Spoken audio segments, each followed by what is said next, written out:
ఆయన రెండవ మాటను మరొక మాటతో నిబడి వివరించబోతుండగా నీ కృపతో నింపమని సహాయం చేయమని వేడుకుంటూ కృతజ్ఞతలు చెల్లిస్తున్నాయన మీరే మహిమను పొందమని వేడుకుంటూ ప్రభువైన యేసుక్రీస్తు నామములో ప్రార్థించి మిక్కిలి వినయముతో బ్రతిమిలాడి వేడుకుంటున్నాము తండ్రి. హల్లెలూయా. చూడండి, ఇక్కడ మనం చూసుకుంటే గనక యేసు ప్రభువు వారు సిలువలో మొట్టమొదటి మాట ఏం పలికారని చెప్పారు పిల్లరా? తండ్రి మీరేమి చేయుచున్నారో.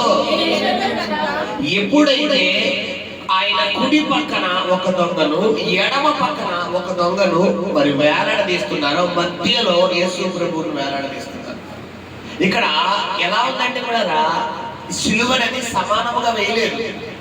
ఫ్రంట్ ఎండ్ యేసు ప్రభు వారిని పెట్టారు, లెఫ్ట్ సైడ్ ఈ దొంగని, రైట్ సైడ్ ఈ దొంగను పెట్టారు. ఇప్పుడు యేసు ప్రభు వారు సిలువలో ఆయన పడిన హింసలన్నింటినీ పోల్చుకుంటే వీళ్ళిద్దరి హింసలు చాలా ఆపుతారు. ఎందుకంటే అక్కడ యూదులు, ఆ గ్రీకులు, ఆ యొక్క యూదుల యొక్క ఫోకస్ అంతా పరిసయ్యులు, సద్దుకయ్యులు, జ్ఞానులు ఫోకస్ అంతా ఎవరి మీద ఉంది? యేసు ప్రభు మీద. ఈ యొక్క బంతిపోటు దొంగల మీద లేదు. కాబట్టి యేసు ప్రభు వారికి 100% శిక్ష విధిస్తే వీళ్ళకి మాత్రం 10% శిక్ష విధిస్తారు.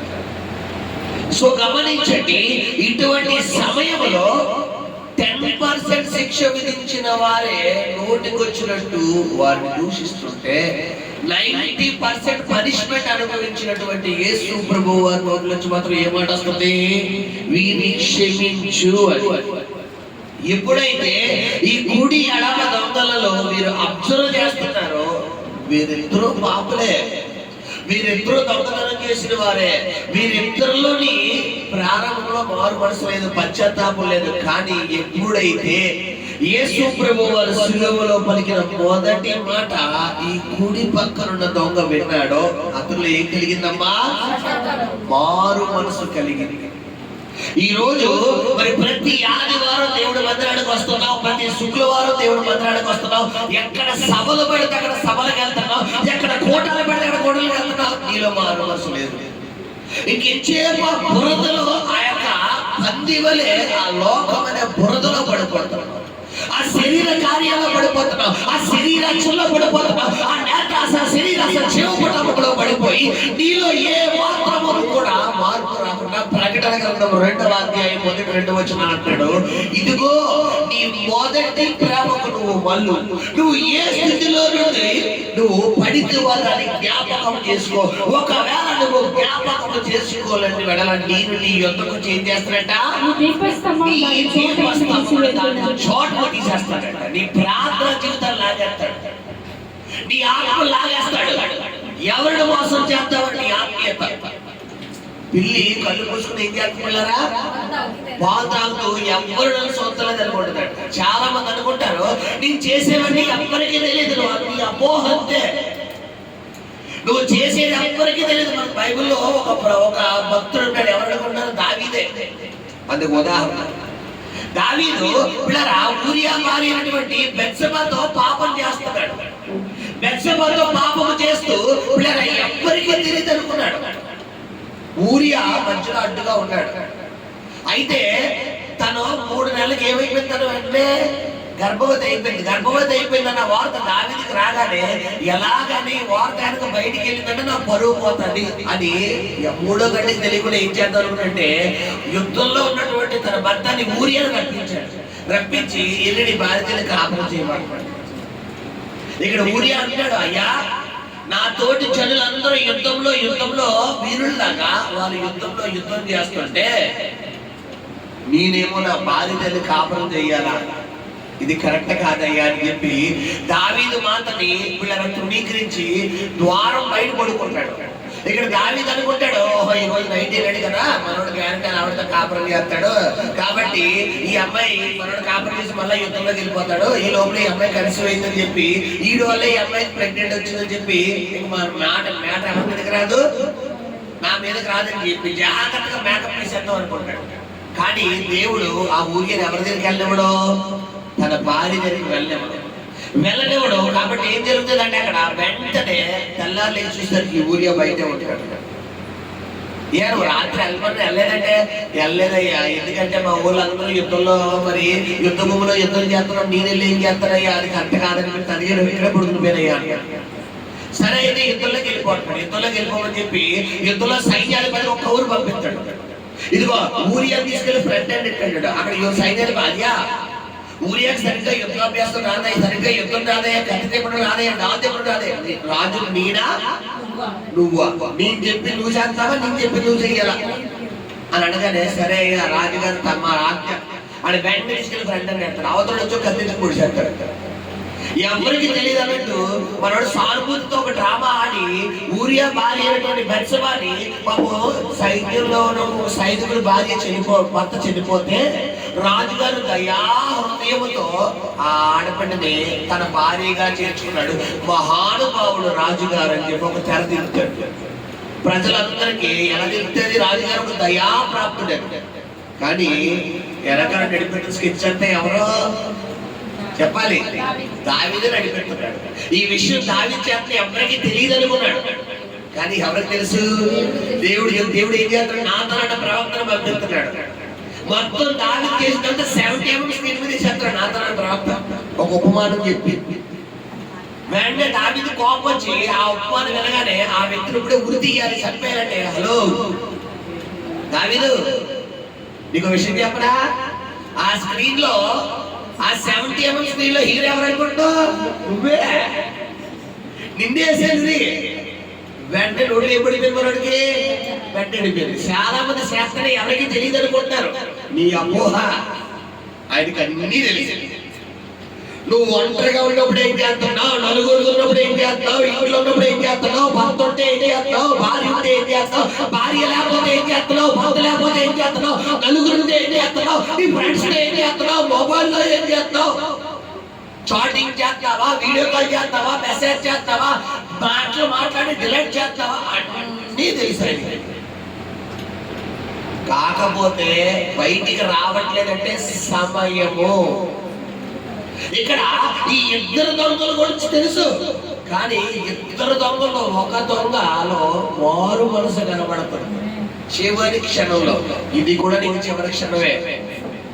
వచ్చే గుడ్ ఫ్రైడే మనం ఉంటామో వెళ్ళిపోతామో మనకే తెలియదు.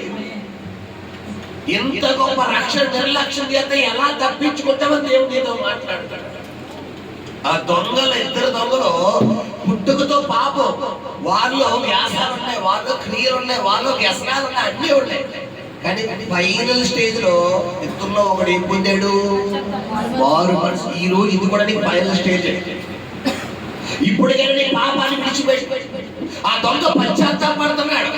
నువ్వు పశ్చాత్తాపడు. ఏమంటాడు, అయ్యా యేసు నీవు నీ రాజ్యంలోకి వెళ్ళినప్పుడు నన్ను జ్ఞాపకం చేసుకో. అబ్బా ఎంత అద్భుతమైన మాట. ఆ పక్కన దొంగ ఏమన్నాడు, నేను నువ్వు రక్షించుకుని అంటే ఇల్లు ఏముంది, ఇంకోసారి వదిలేస్తే వెళ్ళి పక్కింట్లో వెళ్ళి కనవేసేద్దాం. ఈసారి ఎప్పటికీ దొరకకుండా మనం వేరే కంట్రీకి వెళ్ళిపోవచ్చు.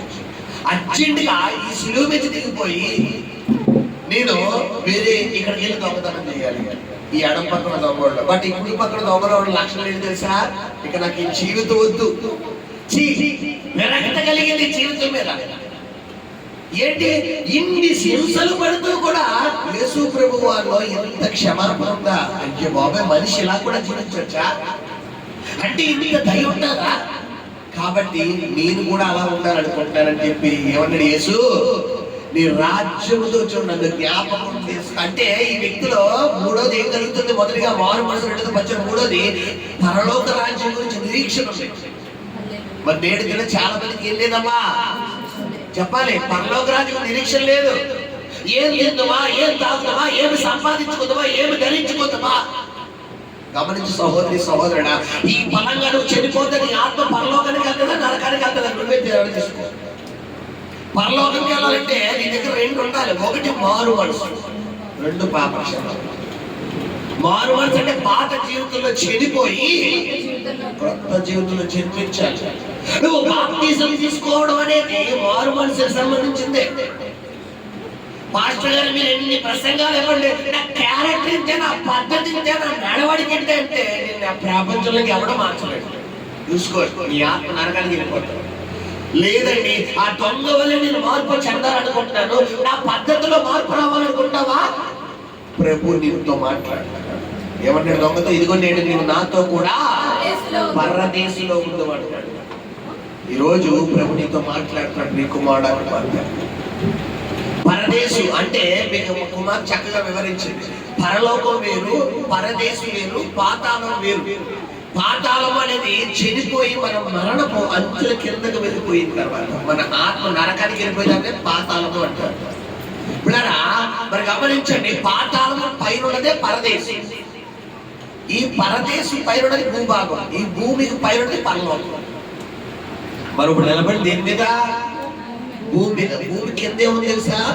పరదేశి. పరదేశి కిందే ఉంది పాతాళం. ఈ భూమి పైనే ఉంది ఆకాశంలో పరలోకం.